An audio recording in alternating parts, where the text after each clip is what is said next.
Good morning, Oliver Harris. Good morning. Good morning. Welcome to Meet the Archaeologist. Thanks for having me. You're very welcome. You're very welcome. Now, can you just start by introducing yourself for the boys and girls at home, and possibly your role in whatever institution you're currently attached to? Sure. So, my name's Oliver Harris. I'm an archaeologist. My title is Associate Professor of Archaeology at the University of Leicester, and I'm interested in lots of different things, but mainly period-wise, I'm very interested in the Neolithic, the first period of farming, but then also more broadly, and lots of my research has captured and touched on other periods, as I'm sure we'll talk about today. And I'm very interested in the kind of theoretical questions about how we approach issues like identity in the past, about how memory was employed in the past, how material things affected people in the past in particular ways. And I try and ask different kinds of questions about those sorts of things in different periods that I'm interested in. Okay, okay. Well, there's quite a lot there to unpack, I suppose. But you first came to my explicit attention through your association with the Ardnamurchan boat burial, the Viking boat burial up in Scotland, which I always want to say it like it's something from Lord of the Rings, Ardnamurchan. Yeah, I just have that right. But it's one of those things where we both, in terms of the public exposure and the press and this kind of thing, people both seem to be getting very excited about, but also cautious about. I mean, what sort of boat burial is it? What does it mean for the picture of Viking Britain, I suppose? Well, it's a relatively small boat burial in the grand scheme of things, in the sense that some of the boat burials that we get in Scandinavia are enormous ship burials, really. So things that are many meters long. This is a boat, a kind of rowing boat size thing, about 5 meters long, about 1.5 meters wide, containing the body of at least one person. Most of the bones have rotted away, so it's hard to be specific about them. In some ways, though, we can find out some very specific pieces of information about their life because 2 of their teeth survived. And they were buried with a whole host of material culture, grave goods, as we'd call it, things like a sword, spear, shield, a big pan with a long handle, hammer and tongs, lots of other tools and things like that as well. And it's important for a number of reasons. Firstly, it's the first Viking boat burial excavated by archaeologists on the British mainland. So while we have several Viking boat burials from around the UK, they've been found on places like Orkney, Shetland Islands, the Isle of Man, and other smaller islands around the west coast of Scotland, like Colonsay, for example. So the fact that Ardnamurchan is on the mainland shows another aspect to kind of some of the first acts of Viking settlement and engagement with that part of Britain. So I think that's some of the importance that it has for our understanding of Viking Britain at that time. Okay, okay.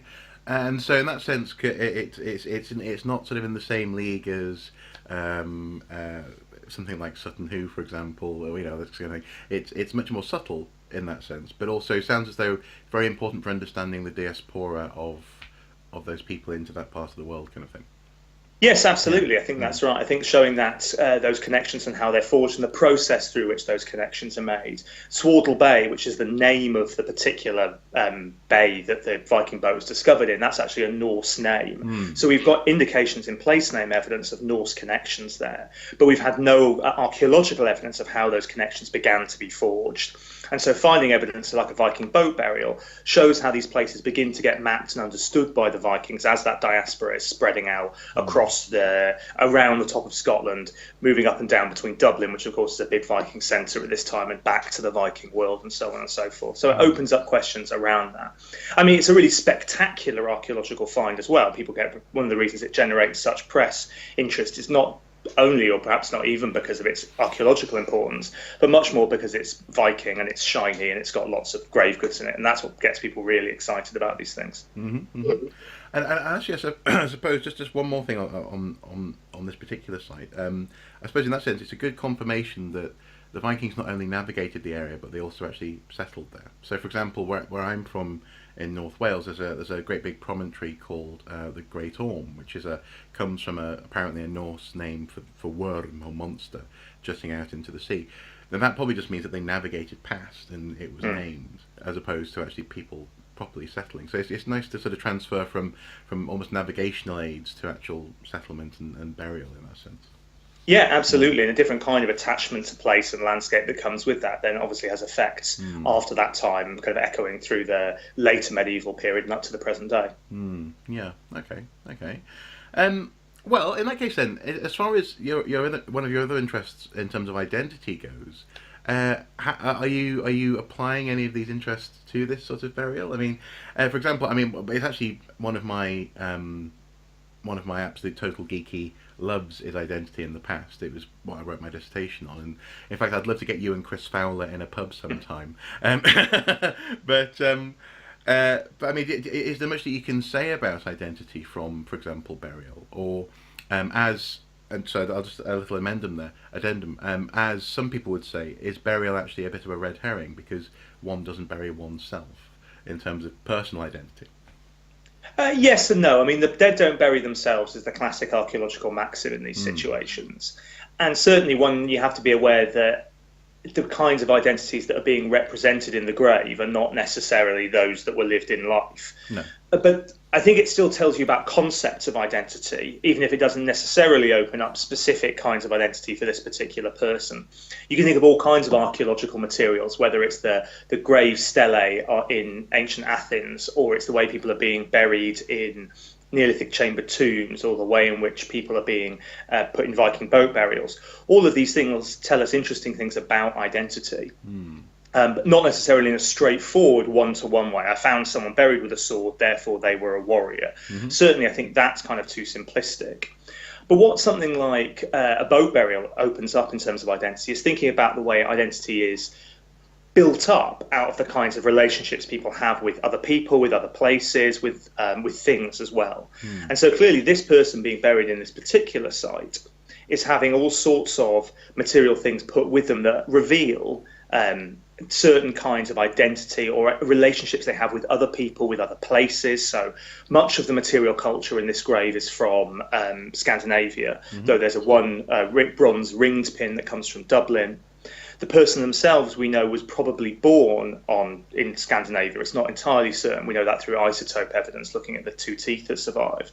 But that's the most likely place they were born. So you've got these connections then being forged in the burial between places far away and the place where they're buried, between the people putting things in the grave and the person being buried, between the things themselves and that person. In the modern world, we often get attached to particular things. We might name our close personal possessions. I know lots of people who name their car, for example, or name their computer or their phone or whatever it might be. And in the Viking world, people often named swords, for example, and understood swords as persons, and not in the sense that we might name our car, but know that it's not really a person.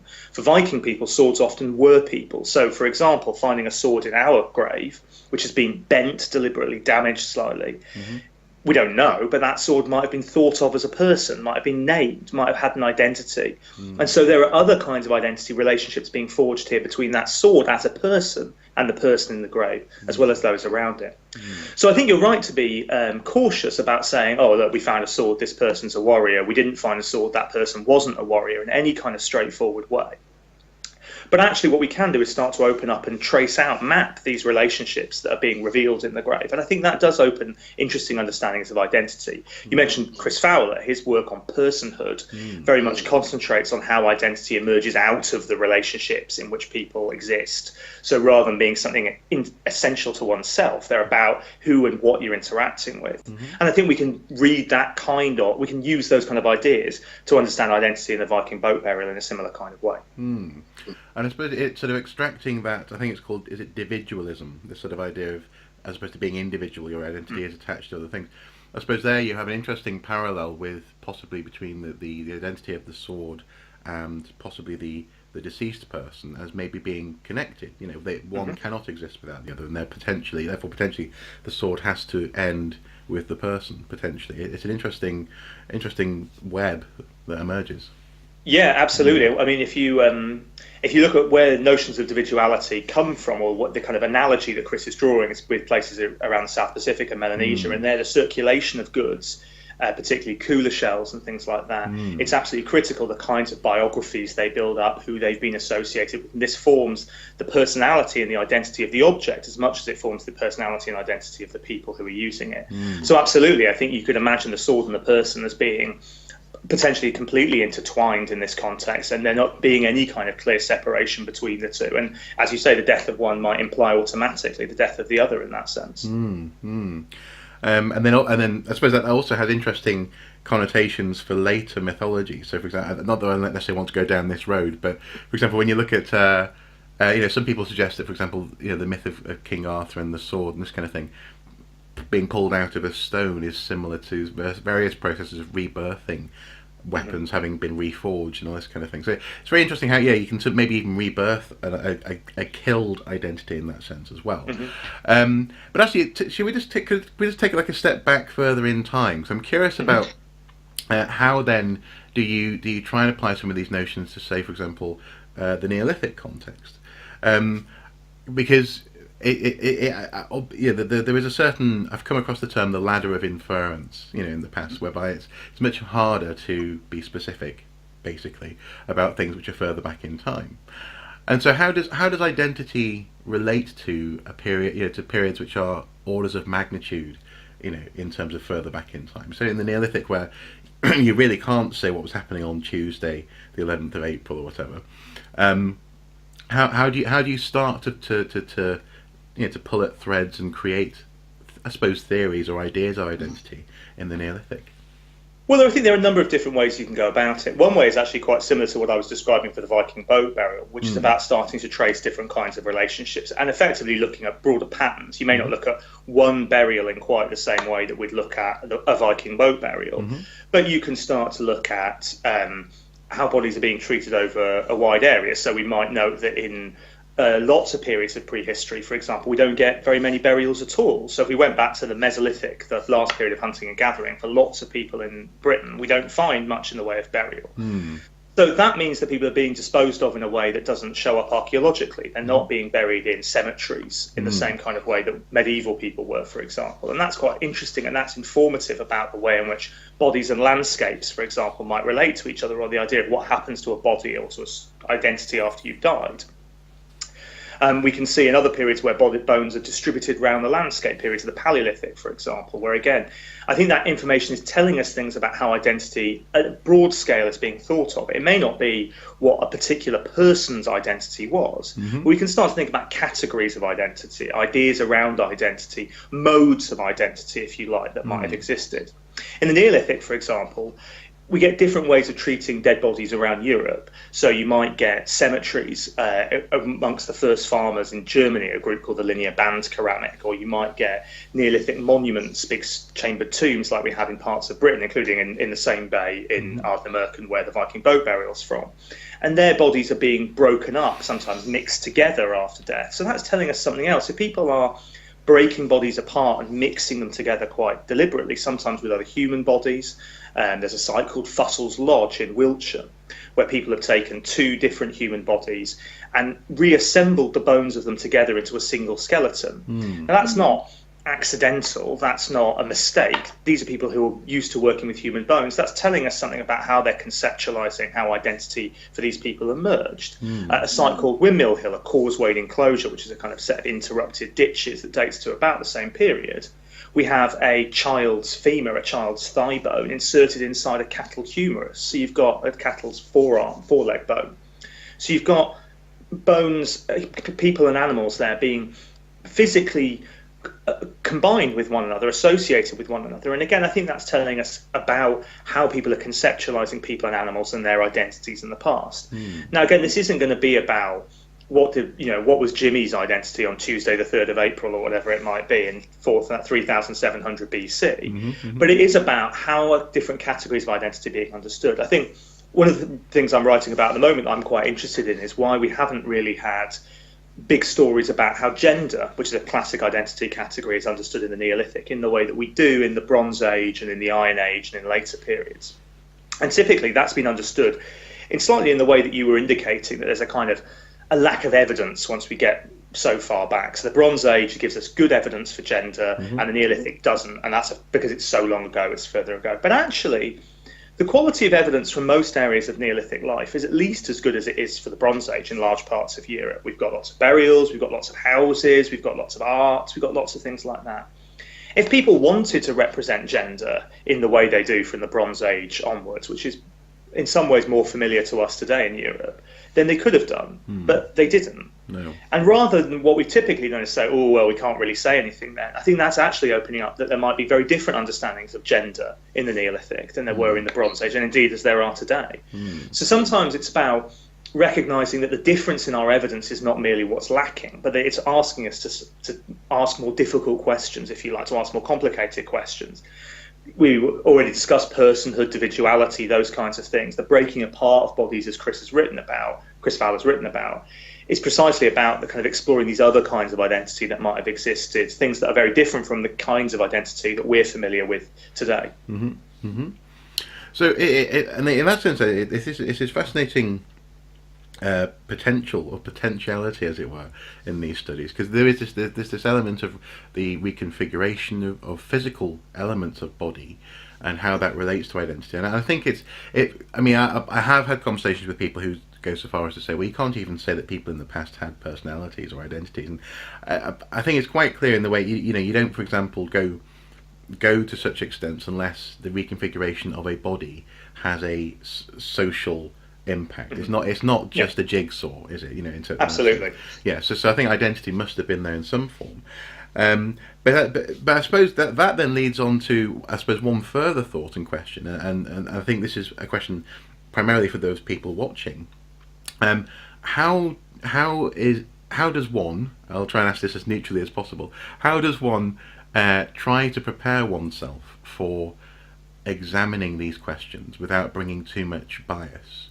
So, for example, in modern Europe, there's very much I think it's been described as the post-Second World War l'émoi. There's a very centered story of you as an individual, and that's only gaining pace with Facebook walls and all this kind of thing. Everyone chronicles their story, so it's a very difficult thing to pull yourself away from. But how do you try to sort of embrace different identities, genders, all the different possibilities that are represented potentially in this data? That's a great question, and I think it's a constant challenge. I think one of the things we often find with the way archaeological critique works is that someone writes about a particular form of identity and someone says, well, hold on, actually there are all these biases in what you've been saying that you haven't noticed, and that gets criticised, and then we move forward. So it's a constant struggle within the discipline to keep being reflexive, self-critical about the way that's working. I think there are a number of routes that can help us into that. I think one is to do what Chris Fowler has done a lot of, which is look at other ways of being human that exist around the world today. Not necessarily because people in the past will have been the same as they are today in Amazonia or Melanesia or anywhere else in the South Pacific, or any kind of ethnographic or anthropological study you care to name, but rather because by reading that you get an appreciation for how different things might have been and how different things can be, and how our way of being human, that emphasis on the individual that you were drawing such clear attention to in our modern world, how that is very historically specific and therefore unlikely to have been present in the past. So that's one way of doing it. I think another is to think about philosophical and theoretical critiques of identity, how it's constructed and how it emerges in particular ways through particular kinds of practices, through particular kinds of actions, through particular kinds of ways of differentiating yourself from the world around you in different kinds of ways. And I think, again, there's kind of philosophical and theoretical ways of asking similar kinds of questions that we can also ask through the ethnography, through the anthropology. So these different ways of constantly reflecting on your own bias, check your privilege, as people would say. Why do you think that? Why is your knee-jerk reaction to presume that people in the past are a bit like us today? That's a constant battle that we have to work with. I don't think it's a case that we could ever escape our own position. We can't achieve some kind of objective, neutral place from which to study the past. I think that's a bit of a myth. But what we can do is constantly reflect on, critique our own biases, read more widely, challenge ourselves to say, okay, what else might be going on? And you can see how that's happened in archaeology over the last 20 or 30 years as genders come up for question, sexuality, personhood, age, more and more categories of identity. The body itself have been opened for kind of debate and criticism, and people say, well, hold on, actually, what might have been going on with this in the past? How can we be certain that these categories that we've treated as quite stable through time aren't necessarily the same whether it's even a few hundred years ago, let alone in the Viking period, in the Bronze Age and the Neolithic, or in further back in time than that even. So I think always kind of working with that between the kind of our own critical analysis and the evidence that we have is very important. And also, I suppose in that sense as well, there's been, I think, more of a willingness to try and move away from an overarching theory of everything, as it were, for the archaeologist. I mean, it's almost I suppose for example, in the realm of identity, I came across the notion that one of the constants that you can try and measure individual experience in the past with is bodily experience. So, for example, Merleau-Ponty and all this kind of thing, sort of philosophical standpoint that you can only experience the world from within your bodily existence, and it becomes clear, as you say, if you read and talk and think about it properly. Well, actually, that has limits, in so much as you may well not be able to actually see through a wall, but you may well have a key part of your personality may actually be the fact that someone is on the other side of that wall, though, and that the two of you will share an experience, and that's something which isn't evidenced in archaeology. It's not evidenced in anything really other than the living of it, as opposed to being two individual bodies with a wall between the two of you. The actual expression of individualism and individuality or experience is very, very subtle, and so yeah, I think it can only be good, I suppose, in that sense, to be constantly reflexive. But it does, I suppose, there's also a big part of me that gets very frustrated, because I'd love there to be like some sort of I suppose an easy way to go, well, clearly there are some constants, but we're dealing with people are messy, I guess, aren't they? Yeah, absolutely. I mean, I think that if there are constants, it's about the way in which people do things creatively, or they explore the affordances of the human body in different, multiple kinds of ways. The way in which people are messy, the way in which they use difference to explore the world. These are the constants. So it's not going to be a neat, fixed, there are certain biological structures of the body that we can rely on as a universal, as people like kind of Chris Tilly argued in the 1990s. It is going to be much more about exploring how the body can be operated differently, or understood differently, or lived through differently, or treated in death differently. But it's that opening up of difference, I think, that is the kind of human aspect to all of this that allows us to start exploring those sorts of things, to start exploring these different webs of relations that existed in the past.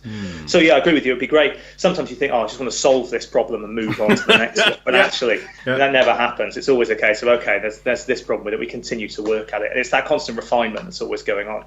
Yeah, and I think in so many ways, really, if the problem was solved, I think part of you you'd miss the struggle. That's true. Okay, well, let's move on to some of the questions that I ask everyone in these interviews, in order to get sort of cross-referenceable sort of meta responses. There are three key questions. The first one is, what for you, Oliver Harris, is the most exciting and satisfying thing about being an archaeologist? I think there's two things for me. The first is kind of the things we've been talking about. It's the intellectual challenge that you're posed every single day. That it's an absurdly difficult thing to try and do, to go from a few pieces of pottery, a couple of burials, and a pretty much ruined monument, and come up with an interpretation of what past society and past worlds were like. I think that is just a very intellectually challenging thing to try and do. And so I revel in that. I love the fact that I'm constantly having to read in every single discipline you can name. You have to get an understanding of biology to know about isotopes, and philosophy to know about identity, and anthropology to know about difference, and geology to know why your bones haven't been preserved, and chemistry to know why your sword is rusting, and all these different things you have to read about and understand. And so that the kind of where you have to read across so many disciplines, the way that everything is interesting, I find really fascinating on a daily basis, and that's the kind of thing that keeps me going all of the time. In terms of the research side of my job in particular. I think the other thing is that it's the moment of discovery, and which, I mean, because I work as an academic archaeologist, so I only dig in the field in the summer. I don't have as much as someone who works for a unit would do. But for me, finding out, working in the field, solving the kinds of problems that are raised, and when you find something really spectacular, something like a Viking boat burial or a Bronze Age cremation or whatever it might be, the way in which that causes time almost to collapse, so that there's you in the present and the person who was buried or buried something in the past, That might be 3,000-4,000 years ago or more. But really, in a way, there's no gap at all. The moment you lift the top off a burial kist and there's a cremation urn there with the bones gently falling out the bottom of it, which is an example from a site I excavated, there's, the last person to see that was 3,500 years ago, and then you're the next one to do it. And that immediacy is quite deeply powerful for me, and deeply moving and really exciting at the same time. And so that tacking between what's an ongoing intellectual challenge to work out these very complicated questions about things that happened a long time ago, and the immediacy of the way that being in the field demands you solve problems and find things out, the movement between those two for me is what makes being an archaeologist so worthwhile. Well, it sounds almost like a human sort of cultural relay.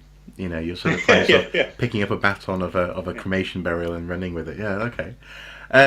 Well, actually, we'll skip to the third question, and I'll come back to the second question, because it sounds as though if I was to say, what advice would you give aspiring archaeologists? It sounds as though you would advise them to try and take in as much as they can from as many places as they can. Would that be accurate, do you think? Yeah, I think so. If you're talking about how to be good at archaeology rather than necessarily direct career advice, if you like, I think that, and I mean, I say this to whenever we're getting new students in, is that there's nothing you're going to read that's not going to be useful or informative or interesting or important, whether it's in any subject you care to name, in fiction or in factual books. There's so many ways of thinking about what the human experience is, which is what archaeology is about. And because we're looking at different ways of being human, you have to constantly challenge yourself, and the only way to do that is to absorb and understand so many different aspects of the world, both from the hard sciences all the way through to art subjects as well. So I think absolutely being open to as many different ideas as possible, always being reflexive, always questioning yourself. I think that the best archaeologists are the ones who are most open to having their ideas challenged, because we're not going to reach that point of solving things, as we've already discussed. So you're always going to have to go, okay, that got us somewhere, but it didn't get us all the way there. What's the next step? So constantly reflecting and moving on is really critical, certainly.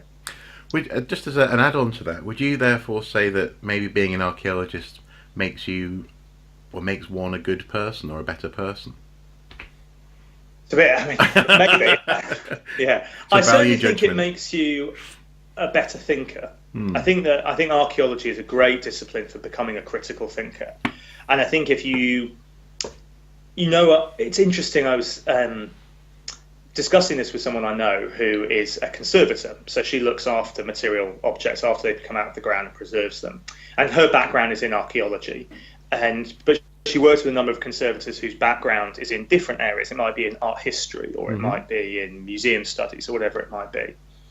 And one of the things she noticed is how her ability to be self-critical, to reflect on her own assumptions, to think very differently about how these objects operated in the past, emerged out of her archaeology background.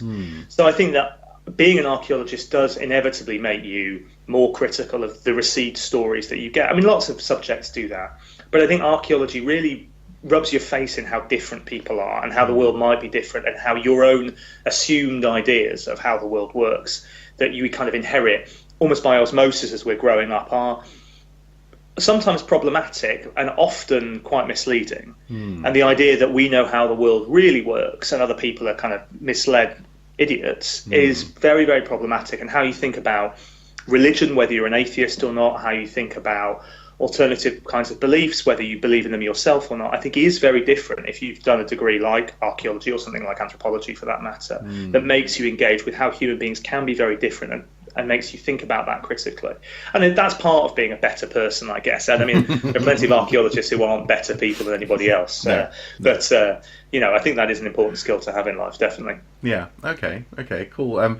It's interesting. I think you're right in so much that I sometimes get told off by my lovely wife for I'll get very frustrated when people don't seem to understand that nation states are only a few hundred years old, and she goes, yeah, but most people don't think like that. And so, as you say, it is interesting how it does expose you to some very fundamental questions that I think more people should be archaeologists, but not really, because obviously there's a job shortage. Now, speaking of which, actually, speaking of potential challenges. This is the third question. What challenges do you think are actually in the air in the near future for archaeology? What do you think is on the horizon? Well, lots of different things. I mean, you mentioned job shortages, but equally, if things like HS2 get going, then we're going to need many more field archaeologists than we currently have to meet the demand for that. So, in one sense, getting enough archaeologists may become a problem that we have in the near future. I think there are a lot of tensions in archaeology in the way that many aspects of working in the field are low paid, there's not very secure jobs, not necessarily much career structure, and that means we often lose people out of the working in the field too early, and we don't reward them for the very high skilled and very important work that they do. And that remains an ongoing challenge for CIFA and other organisations to really address. I think that universities have challenges of their own. I think that fees, £9,000 fees and upwards, are not good for archaeology, because I think that people will feel increasingly under pressure to go into degree subjects that have a direct vocational outcome at the end of it, or understood as leading to a direct vocational outcome. Of course, archaeology actually, there are many more people who go on to be archaeologists than go on to be historians out of history degrees. But nonetheless, I think there will be a concern about that, and I think that recruitment onto archaeology programs, which is what gives us the archaeologists to go digging, will be increasingly a problem for the discipline over the next few years. I think that the kind of, as university education gets understood less as a social good, that it's something people should go to make them the kind of critical thinkers we've been talking about, and more as a kind of someone with a set of transferable skills that are good for the workplace, that are going to increase the economic productivity of this country. I think that for subjects like archaeology is a problem, not more so than for other subjects perhaps, than, business or economics or whatever it might be. So I think there are, yeah, absolutely, and I think there are real problems there with that, and I think that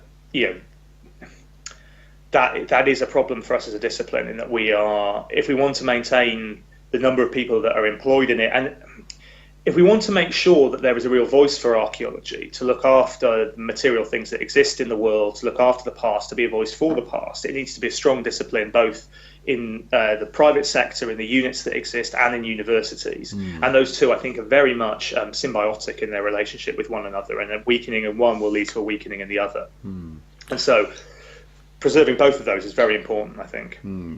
So are you suggesting that archaeology needs to have a coherent identity?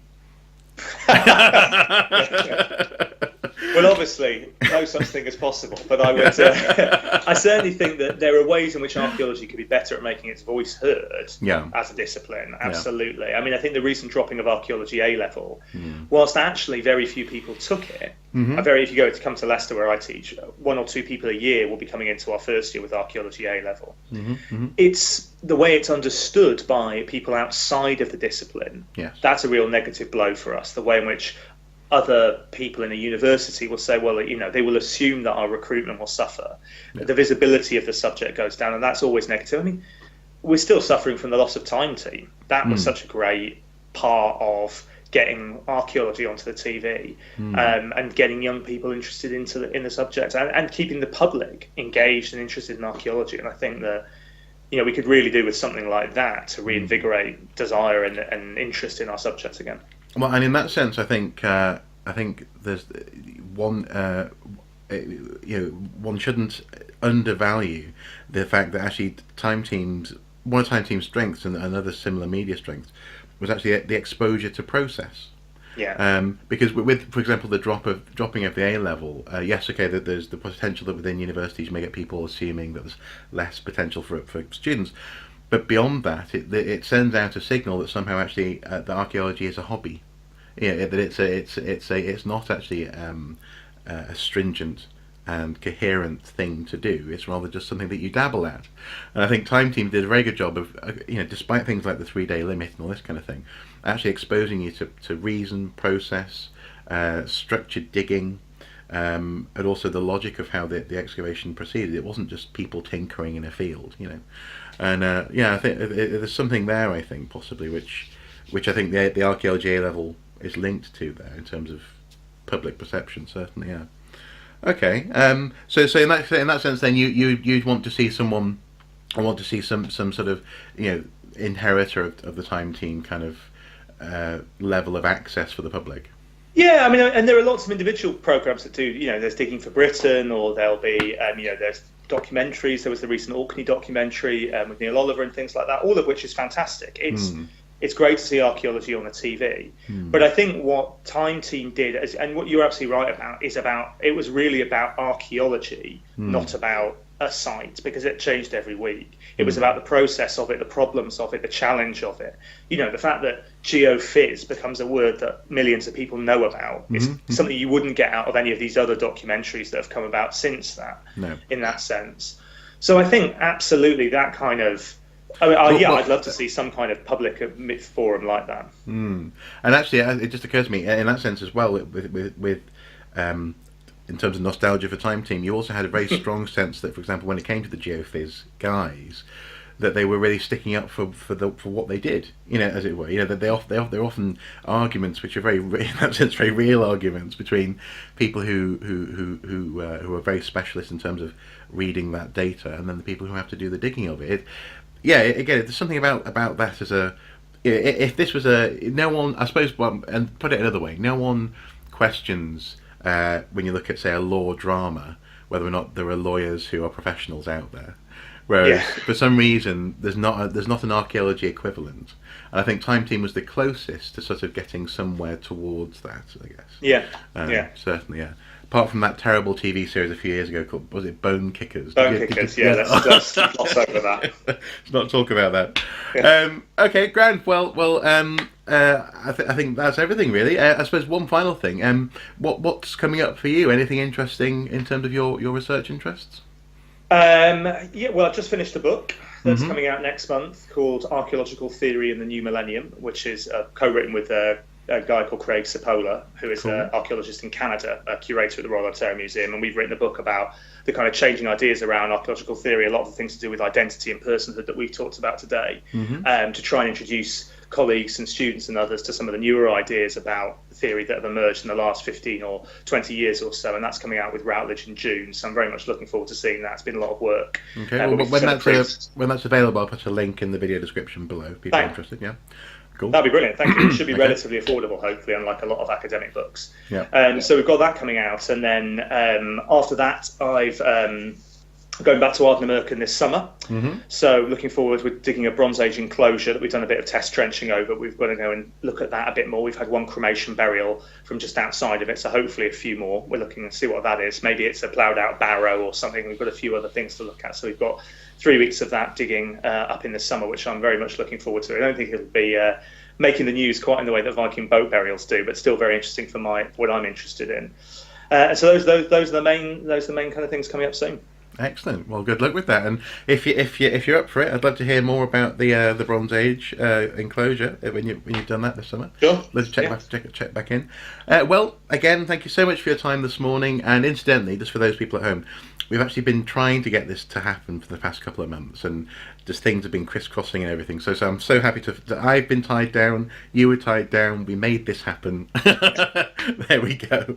But, thanks very much for having me. You're very welcome. It's been a pleasure.